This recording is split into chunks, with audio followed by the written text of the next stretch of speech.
I've always said that the truth is the sharpest knife in the room.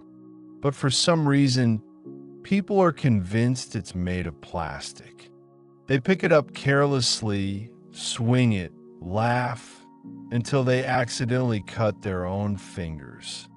And when blood starts dripping, they blame not the blade, but the one who warned them earlier. And at that moment, I become guilty, because I'm the one who sees how their false worlds are structured, and the one who reminds them that what they've been trying to hide for years is rotting under the rug. Today's story is about people who believe the truth makes them stronger, but they forget that the truth only strengthens those who are ready for it. The rest break, sometimes forever. I entered the room they themselves called the Office of Honesty, as if honesty needs its own space. The walls were white, almost sterile, and in the center stood a round table. Two people sat at it, a man and a woman. They came to me voluntarily, and voluntariness, as we know, is the most dangerous state for a person. It makes you think you're in control. We want to tell each other the truth, the woman said. Her voice was firm, but her fingers trembled under the table.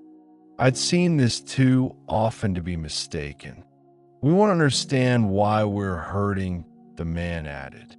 He spoke more calmly, but fear sat in his chest like a stone about to sink. I sat down across from them. They looked at me as if I should provide them with illumination, not fire. But it doesn't work that way. If you want to see shadows, prepare to get burned. Okay, I said.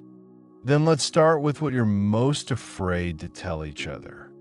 The woman exhaled sharply, as if diving underwater. I'm afraid he doesn't love me anymore. The man didn't blink, but his breathing deepened, slowed. He collected his words, choosing them like shards of glass to avoid cutting himself.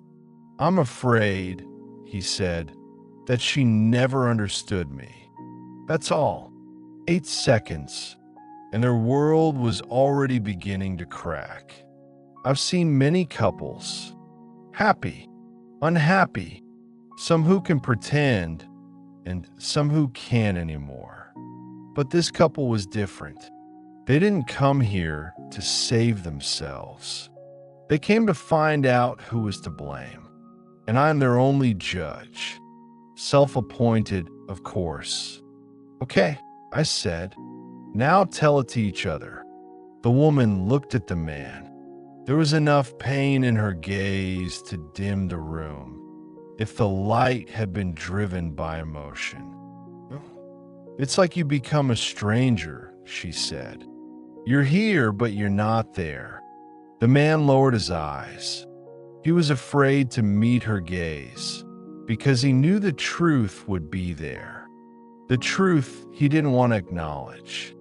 I didn't become a stranger, he answered quietly. I simply stopped fighting. She raised her head. For what? For me. He didn't answer right away, and that silence was louder than words. For us, he said finally, because you've always fought only with me.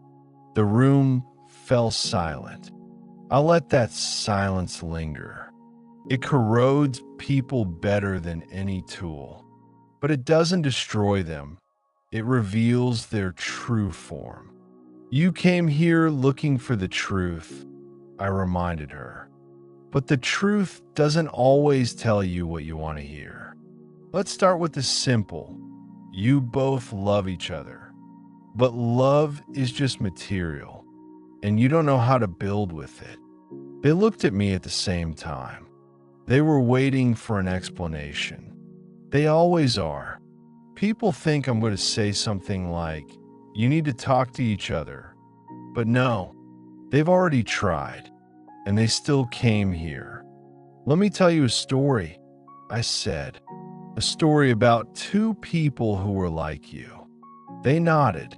Stories are a safe way to tell the truth, until you realize the story is about you. There was a man who knew how to love so deeply that he ceased to exist. I began, and there was a woman who wanted love, but was afraid she'd have to pay for it with herself. They met, and at first, it all seemed like a miracle. But miracles always end where reality begins.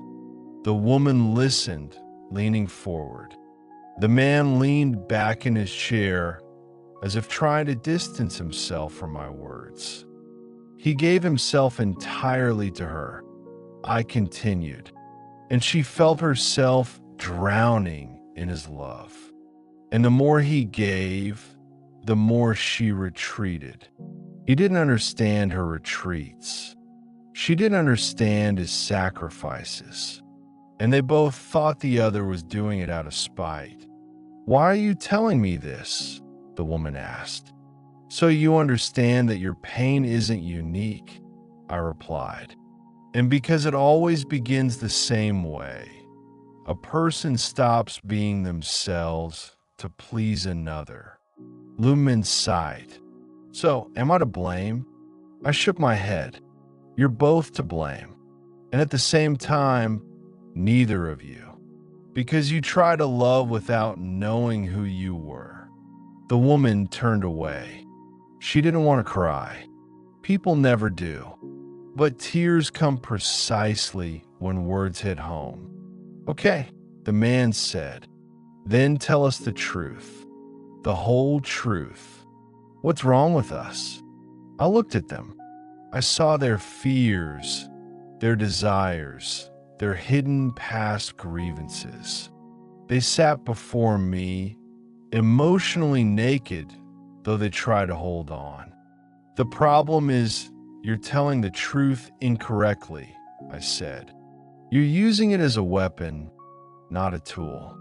You're not trying to understand, you're trying to win." The woman raised her head.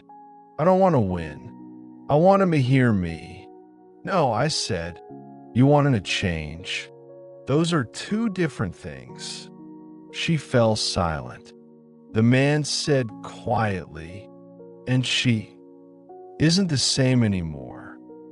"Of course not," I replied. "People change. But for some reason you've decided that love should stay the same. It's a myth, and a very destructive one." I leaned forward. "The real reason for your pain is that you're both holding on to a past version of each other.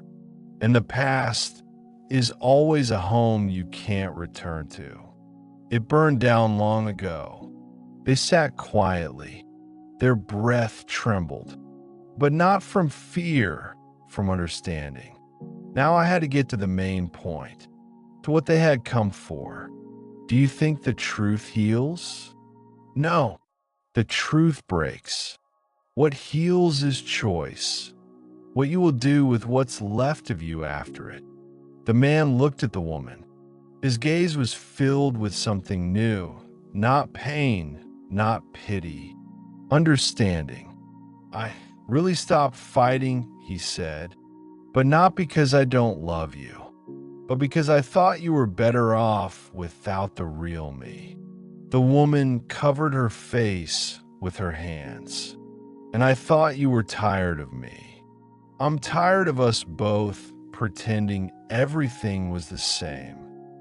She slowly lowered her hands. "I still love you," she said, "but I don't know the right way anymore." He touched her fingers. "Let's learn again. This is it, the truth they feared most. Not the one that hurts, the one that changes." I stood up. "That's enough for today. You need time and silence." In silence, people hear each other better than in the longest conversations. They walked away, holding hands. The world outside the door might continue to break them, but now they had a chance. Not a guarantee, but a chance is the most honest thing life can give. I was left alone in the room. The white walls were empty again, but I knew they had absorbed everything. Every word, every fear, every hope. This room is not an honesty room. It is a place where people learn about themselves what they were afraid to know. And I just guide them through it. Because my role is simple. I show the truth, but I don't decide what people do with it.